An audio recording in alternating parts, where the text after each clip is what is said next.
Good morning students. Welcome to your first maths class of 10th standard. आज हम start करेंगे chapter number 5 से, जो है अर्थमेटिक प्रोग्रेशंस, जिसे हम एपी भी बोलते हैं। स्टार्टिंग के जो 4 चैप्टर्स हैं वो हम बाद में डिस्कस करेंगे। सबसे पहले हम समझते हैं एपी क्या होती है। एपी होती है हमारी एक सीरीज जो एक प्रॉपर पैटर्न फॉलो करे, जहां पे हम आगे बढ़ते जाएं, धीरे धीरे या तो आगे बढ़ेंगे सेम स्टेप में, या फिर सेम स्टेप में हम कम होते चले जाते हैं, नीचे आते चले जाते हैं। जैसे हम स्टेयर्स में देखते हैं, जब हम सीढ़ियां चढ़ते हैं तो सीढ़ियां एक के बाद एक ऊपर बढ़ती चली जाती हैं, या अगर ऊपर से देखें तो सीढ़ियां एक के बाद एक कम होती चली जाती हैं।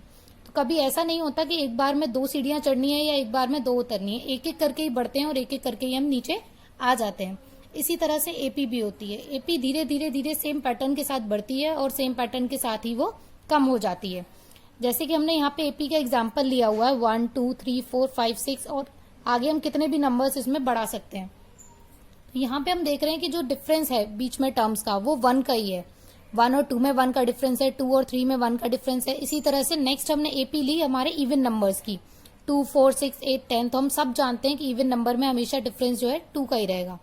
उसके बाद अगर मैंने एक सीरीज ले ली 2 3 5 7, ये प्राइम नंबर्स की सीरीज है, लेकिन यहाँ हम देख रहे हैं कि डिफरेंस सेम नहीं है, तो इसको हम एपी नहीं बोल सकते। ये हमारी एपी नहीं रहेगी और ये दोनों हमारी एपी बन सकती हैं। अब हम देखेंगे कि हम इस एपी को आगे बढ़ते कैसे हैं। सबसे पहले हम देखते हैं फर्स्ट टर्म। हम अपने फर्स्ट टर्म को डिनोट करते हैं A1 के साथ। जैसे कि यहाँ पे अगर ये सीरीज हम ले लें तो A1 हो जाएगा हमारा A।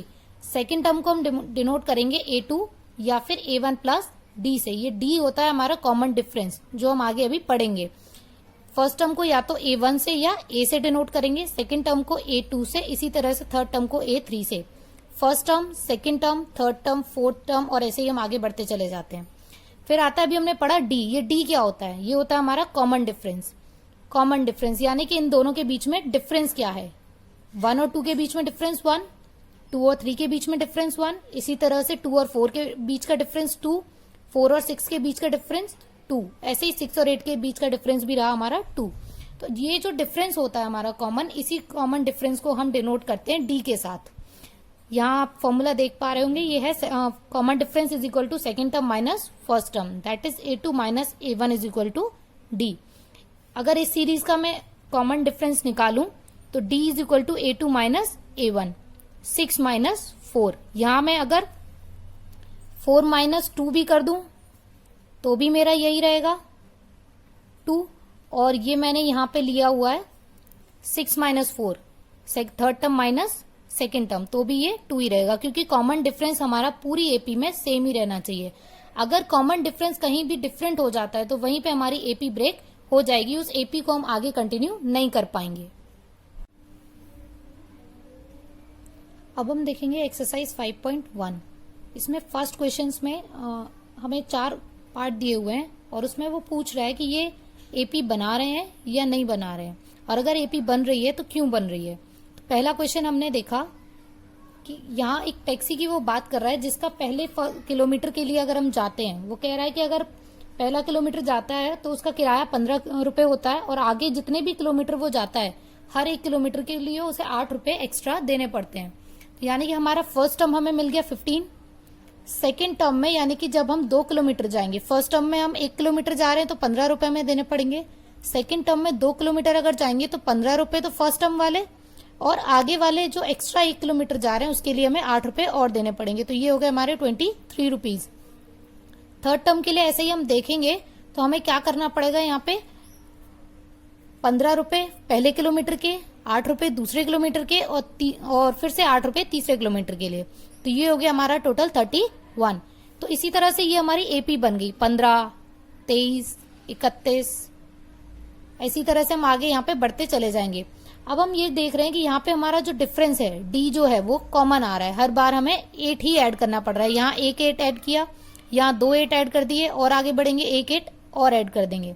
तो इससे हमें समझ में आ रहा है कि ये हमारा कॉमन डिफरेंस सेम है, और ये बात मैंने आपको पहले अभी कही थी कि जब तक कॉमन डिफरेंस सेम रहेगा वो हमारी एपी रह सकती है। तो इसीलिए हम यहाँ पे लिख देंगे yes it is an AP because it's common difference is same. इसी तरह से अब हम आएंगे सेकेंड क्वेश्चन पे। सेकेंड क्वेश्चन में वो हमें ए दे रहा है और डी दे रहा है, और उसने हमें कहा है कि हमें एपी के 4 आगे के टर्म बताने हैं। एपी के स्टार्टिंग के 4 टर्म बताने हैं हमें। ए और डी उसने गिवन किया हुआ है हमें। तो हमारे पास ए है, इस ए को हम A1 कह दें या ए कह दें, एक ही बात है। तो ए है हमारे पास 10, A2 हम निकाल सकते हैं A प्लस डी करके, क्योंकि हम सेकंड टर्म में क्या करते हैं, सिर्फ हमारा डी ऐड होता चला जाता है, जो डिफरेंस है वो आगे बढ़ता चला जाता है। ए प्लस डी करके हम सेकंड टर्म निकाल सकते हैं। ए की वैल्यू 10 और डी की वैल्यू भी 10।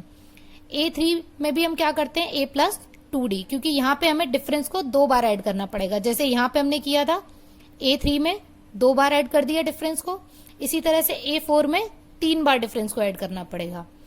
तो हम ये देख लेंगे यहाँ पे जितना जो भी टर्म हमें निकालना है, D उससे एक कम रहेगा हमेशा।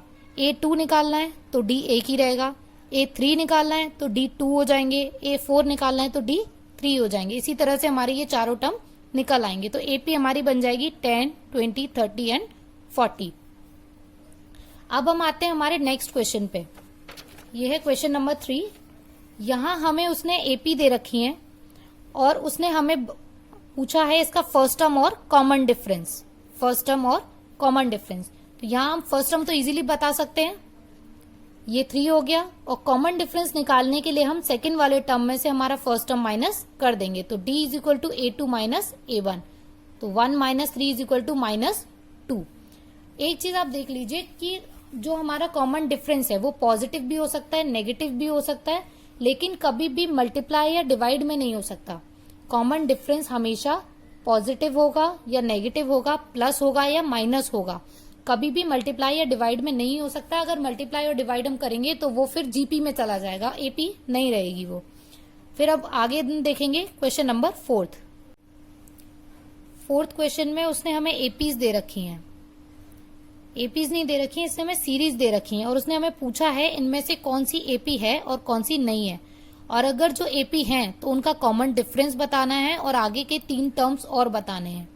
जैसे कि ये दिया है 2, 4, 8 एंड 16, तो यहां हमने ले लिया 2, 4, 8 एंड 16। A1 हमें मिल गया 2, A2 मिल गया 4, A3 मिल गया 8। तो यहां से हम कॉमन डिफरेंस अपना निकाल सकते हैं। D हमने निकाल लिया A2 माइनस A1, तो 4 माइनस 2 इज इक्वल टू 2 हो जाएगा। फिर हमारा अब हमें ये नहीं पता कि ये वाकई एक टर्म से हम नहीं पता कर सकते एपी है या नहीं है, क्योंकि हो सकता है हमारा आगे के टर्म में कॉमन डिफरेंस ब्रेक हो जाए। डिफरेंस को हम कॉमन तभी कह सकते हैं जब वो पूरी एपी में सेम हो। अभी हमें यहाँ कंफर्म नहीं पता है ये एपी है या नहीं है, तो इसी तरह से हम आगे चेक करेंगे इसको, नेक्स्ट टर्म का डिफरेंस सेम है या नहीं है। तो हम निकालेंगे D A3 minus A2, third term में से सेकेंड टर्म को हम माइनस करेंगे, तो 8 माइनस 4, तो वो हो जाएगा हमारा 4। यहां हमें पता चल गया कि ये एपी नहीं है, क्योंकि इसका डिफरेंस ही सेम नहीं है, कॉमन डिफरेंस सेम नहीं है, तो वो कभी एपी हो ही नहीं सकती। तो यहां हम लिख देंगे it is not an AP. इसी तरह से इसका सेकेंड पार्ट अगर हम देखेंगे तो हमें दे रखा है 2, 5/2, 3 एंड 7/2। यहां हमारा A1 क्लियर है 2, A2 हो गया 5/2, A3 3 एंड A4 7/2। यहां हमने D निकाला A2 माइनस A1, तो 5/2 माइनस 2 का हमने एलसीएम यहाँ नीचे 1 लिया, एलसीएम लेके जब हम कैलकुलेट करेंगे तो आएगा 1/2। अब डी हमें जैसे यहाँ कंफर्म किया था इसी तरह यहाँ भी कंफर्म करना पड़ेगा। तो डी हम देखेंगे A3 minus A2, A3 minus A2, 3 minus 5/2। यहाँ हमने ले लिया एलसीएम ले लिया इसका, तो एलसीएम लेके निकला 1/2। तो हमें दिखाई दे रहा है कि यहाँ पे हमारा कॉमन डिफरेंस जो है वो सेम है। जब कॉमन डिफरेंस सेम है तो एपी तो हमारी बन गई, तो इसके लिए हम लिख देंगे yes it is an AP. और उसके अलावा अब हमें उसने कहा था कि हमें 3 और टर्म्स निकालने हैं, तो अब A5, A6 और A7 निकालना है। तो A5 के लिए हम A प्लस 4D, A6 के लिए A प्लस 5D और A7 के लिए A प्लस 6D, ये आप आराम से निकाल सकते हो। इसी तरह से आपकी एक्सरसाइज कंप्लीट हो गई। इसके बचे हुए जितने भी पार्ट्स हैं आपको करने हैं, बुक है तो अच्छी बात है, नहीं तो फिर आपको फोटो सेंड कर दिए जाएंगे।